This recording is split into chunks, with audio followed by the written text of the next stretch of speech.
तो गाइस आप जिस प्लेयर को स्क्रीन पर देख रहे हैं, he was the youngest player to play for Portugal in international competition. He won young player of the Euro 2016 award. Plus he was golden boy of 2016. Ladies and gentleman, he is Renato Sanches. Even German legend Philipp Lahm and Manuel Neuer ने भी इनकी तारीफ में कहा था, he is an asset for future. But ये asset या फिर रेनाटो सैंचेज हमको आजकल उस तरीके से क्यों नहीं दिखते जो कि हमने एक्सपेक्ट किया था after watching him in euro 2016. भाई यूरो कप में जब हमने इनको देखा था तो जिस टाइप से गेम प्ले कर रहे थे, तो एक ऐसा प्लेयर निकल के आया था जो मिडफील्ड में कहीं भी खेल सकता है और इजीली खेल सकता है, जो कि इवन वो खेले भी है. यूरो कप में जब वो पोर्तुगल के लिए खेले तो मिडफील्ड में आपको वाइड रोल्स में दिखे, ज्यादा अटैकिंग में और सेंट्रल में. लेकिन वहीं पर जब वो फ्रेंच लीग क्लब लिले में खेले थे तो अंडर मैनेजर गाल्टियर वो वहां पर डबल पिवट में डीएम खेले और कुछ मैचेस में इन्वर्टेड मिडफील्डर के जैसे दिखे, जिसमें विंग्स पे हमको दिखे. And sometimes he played box to box. तो फ्रेंच लीग में तो वो हर जगह पे हमको खेलते हुए दिखे, तो हम उनको एक वर्सेटाइल प्लेयर बिल्कुल कह सकते हैं. अब देखिए उनको मेजर अटेंशन जो यूरो कप में मिला था, बट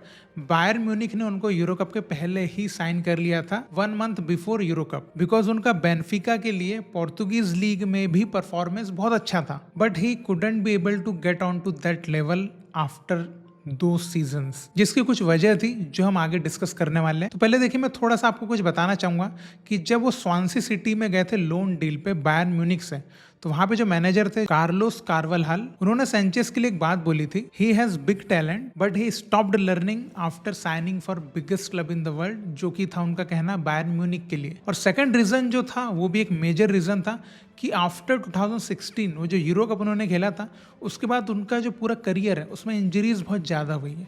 तो ये 2 मेन रीजन हम कह सकते हैं, जिनमें दोनों ही रीजन मैं कह सकता हूँ कि बिल्कुल सच है. हालांकि कई फैंस ऐसे भी है जो रेनाटो सैंचेज का साइड लेते हैं एंड कहते हैं कि नहीं, उनको जिन जिन क्लब्स में अपॉर्चुनिटी मिली वहाँ पर जो है टीम्स अच्छी नहीं थी, उनके लेवल की नहीं थी. ऐसा काफ़ी कमेंट सेक्शन में देखने को मिलता है जो कि फैंस का कहना है. बट अगर आप रियलिटी पे जाएंगे तो आप देख सकते कि एक प्लेयर हर क्लब में ही तो फेल नहीं हो सकता, लेकिन ऐसा सैंचेज के साथ क्यों हो रहा था. तो इसी बात को थोड़ा सा हम डिस्कस करते हैं, तो आप वीडियो को देखिएगा, आपको काफी मजा आएगा. So when he was playing in Benfica at the age of 18 he promoted to first team. And first team में जब वो आया तो काफी अच्छा परफॉर्मेंस उन्होंने किया, जिसकी बदौलत बेनफिका ने उनका एक लॉन्ग टर्म कॉन्ट्रैक्ट साइन किया था. और उस सीजन बेनफिका ने लीग भी जीती थी, जिसमें सैंचेज का परफॉर्मेंस भी काफी अप्रिशिएट किया गया था. तो उनका परफॉर्मेंस इतना अच्छा था कि स्पोर्टिंग सीपी के जो उस टाइम के चेयरमैन थे ब्रूनो डी कार्वालो, उन्होंने सैंचेज को एज फ्रॉड के लिए एक्यूज भी किया था, जो कि सेम 2016 के यूरो कप में फ्रांस के मैनेजर ने भी किया था. हालांकि सैंचेज ने प्रॉपर प्रूफ लाके दे दिए थे,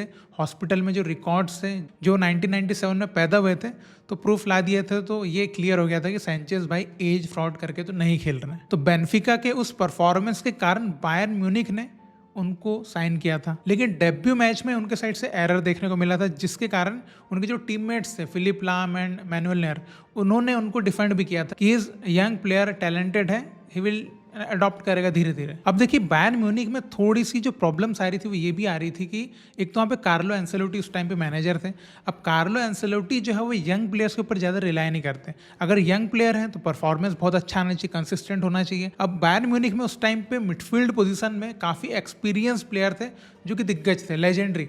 तो विडाल वहाँ पे थे, तियागो वहाँ पे थे, जाबी अलोंसो वहाँ पे थे. तो इन प्लेयर्स के होते हुए बहुत अच्छा चांस या ज़्यादा चांस सैंचेज को मिलना ये थोड़ा मुश्किल था, मतलब पेशेंस चाहिए था. एंड एक रिपोर्टर ने भी ये खुलासा किया था कि वहाँ पर उनको लैंग्वेज प्रॉब्लम भी हो रहा था, जिसकी वजह से वो टीम के साथ इंटीग्रेट नहीं हो पा रहे थे. तो एंड ऑफ द सीजन ये कहा गया था कि one of the worst signing जो थी उस सीजन 2016 की, उसमें रेनाटो सैंचेज भी थे. और इवन रेनाटो सैंचेज खुद अपने परफॉर्मेंस से खुश नहीं थे कि भाई नहीं खेला सही यहाँ पे. तो उनके खराब परफॉर्मेंस के कारण ही उनको थोड़ा सही गेम टाइम मिले और थोड़ा वो डेवलप हो जाए, इसलिए 2017 में बायर म्यूनिख उनको लोन पे भेजता है प्रीमियर लीग में स्वांसी सिटी. अब यहाँ पे उनको भेजने का कारण ही होता है कि रेगुलरली स्ट्रॉन्ग लीग में वो खेल पाए. बट स्वांसी सिटी में भी वो अच्छा परफॉर्म नहीं कर पाते. मैचेस जो भी आप देख सकते हैं काफ़ी उनके एरर्स है पासिंग में.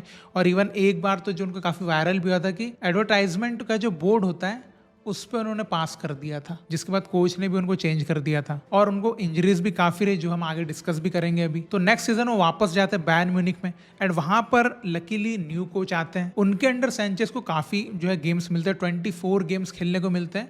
एंड काफी ठीक ठाक सीजन उनका निकलता है, इंजरीज भी उनको कम होती है। देन 2019 में वो फ्रेंच लीग 1 में लीले क्लब को ज्वाइन करते हैं एंड यहाँ पर हमको कुछ बेटर सेंचेस देखने को मिलता है। कुछ डिफरेंट पोजीशंस पर यहाँ पर मैनेजर उनको ट्राई करता है एंड वो बहुत अच्छे से वो रिस्पॉन्सिबिलिटीज को निभाते भी है, लीग 1 का टाइटल जीतते हैं। एंड इवन मैं ये कह सकता हूँ कि फ्रेंच लीग 1 में उनका टाइम इतना अच्छा चल रहा था, इतना अच्छा परफॉर्मेंस चल रहा था कि बार्सिलोना ने 2021 में उनको ऑफर दिया था एंड डील क्लोज भी होने वाली थी, बट उनकी इंजरी की वजह से एंड मोमेंट पे डील कोलैप्स हो गई।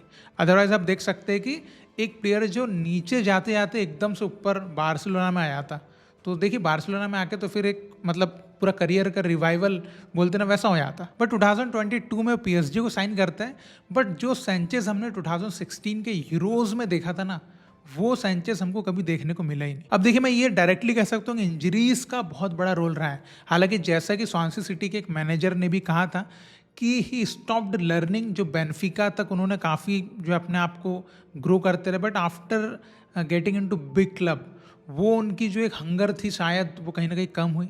तो ये कोच का एक ओपिनियन था। अब इसके ऊपर तो सैंचेज ही कमेंट कर सकते हैं, we can not comment on that. But अगर हम उनकी इंजरी वाली हिस्ट्री देखते हैं तो आफ्टर 2019 एंड 20 का जो सीजन था, इसके पास से हर सीजन में एवरेज अगर आप देखते हैं तो 20 गेम उन्होंने मिस किए, जो कि काफ़ी बड़ा नंबर है बिकॉज 20 गेम्स में तो प्लेयर कहाँ से कहाँ पहुँच जाता है। तो उनको काफ़ी इंजरीज हुई, बैक टू बैक इंजरीज हुई, तो ये एक बहुत बड़ा रीज़न था। बट स्टिल मैं मेन रीज़न नहीं बोल पाऊंगा कि इसी वजह से वो जो गोल्डन बॉय ऑफ 2016 हमको कभी बाद में गोल्ड दिखा ही नहीं। तो वो उनकी मुझे लगता है कि पर्सनल जो भी रही होगी चीज़ें, उसकी वजह से वो जो मे बी कोच ने जो उनके ऊपर एक कमेंट करी थी, मे बी वो भी हो सकता है। बिकॉज अगर हम उनका बेनफिका के बाद का करियर देखते हैं तो केवल फ्रेंच लीग में जब उन्होंने खेला था, जब लीग 1 टाइटल भी जीता था और उसके पहले का एक सीज़न, उसमें थोड़ा बहुत उनके साइड से सही परफॉर्मेंस हमको देखने को मिला। बट उसके अलावा आप देखिए ओवरऑल में तो कहीं भी उतना अच्छा परफॉर्मेंस नहीं आया। और आपको मैं एक और बात अगर बताना चाहूँ तो अभी भी तुरंत वो इंजर्ड ही है।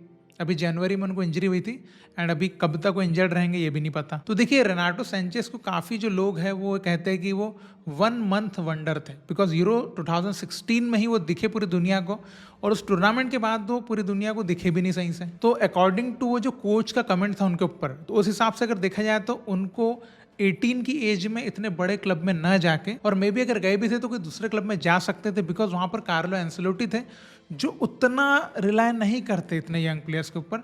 तो वो मे बी डोर्टमंड में जा सकते थे, बिकॉज वहाँ पर यंग प्लेयर्स को काफ़ी जो है वो प्रायोरिटी पे रखा जाता है। या फिर एक और क्लब था जो अयाक्स, आपको पता है डच लीग का, लेकिन अयाक्स इतनी बिग ट्रांसफर मनी में भी न देता बिकॉज वो अपने क्लब से ह्यूज अमाउंट पे प्लेयर को सेल करते हैं। तो एक ये था कि वो ला लीगा साइड भी कहीं पे जा सकते थे, बिकॉज वो भी एक अच्छा ऑप्शन हो सकता था। पर देखिए बड़ा अमाउंट, बड़ा क्लब, तो एक 18 की एज में, और एजेंट भी उनके थोड़े बड़े हैं, तो कोई भी बड़ा एजेंट अपने प्लेयर को भी बड़े क्लब में डालना चाहेगा, बिकॉज वहीं से जो है अर्निंग भी अच्छी होती, कमीशन भी अच्छा आता है। तो ऐसे, लेकिन देखिए प्लेयर का जो करियर था वो वहाँ पर नहीं जा पाया जहाँ पर जा सकता था। तो कभी कभी एकदम से जो बड़े लेवल पे भी चले जाते हैं वो भी कभी कभी सही नहीं होता, थोड़ा सा अपने आप को प्रूव करना चाहिए। हालांकि उनका जो यूरो कप का जो परफॉर्मेंस था उस पर ही सबने उनको देखा, तो एक लॉन्ग सीजन के हिसाब से उन्होंने पहले और खेलना था थोड़ा। तो हालांकि सैंचेज जो है वो पोर्तुगल के यूरो कप कैंपेन के एक बहुत ही इंपॉर्टेंट प्लेयर है, बिकॉज वो जो पोलैंड के अगेंस्ट उन्होंने गोल किया था वो बहुत ही इंपॉर्टेंट गोल था, जिसकी वजह से पोर्तुगल जो है वो आगे तक के लिए बच पाई थी। So have you seen Renato Sanchez after the euro cup? अगर आपने देखा हो तो आप प्लीज़ बताइएगा। एंड आपको क्या लगता है कि क्या मिस्टेक्स रही उनके करियर में कि वो जो गोल्डन बॉय ऑफ 2016 थे, लेकिन वो बाद में उस एक्सपेक्टेशन को पूरा कभी कर ही नहीं पाए? तो जो आपके थॉट्स है आप जरूर कमेंट में लिख के बताइएगा। And for more discussions you can subscribe the channel. हम फिर मिलेंगे। जय हिंद।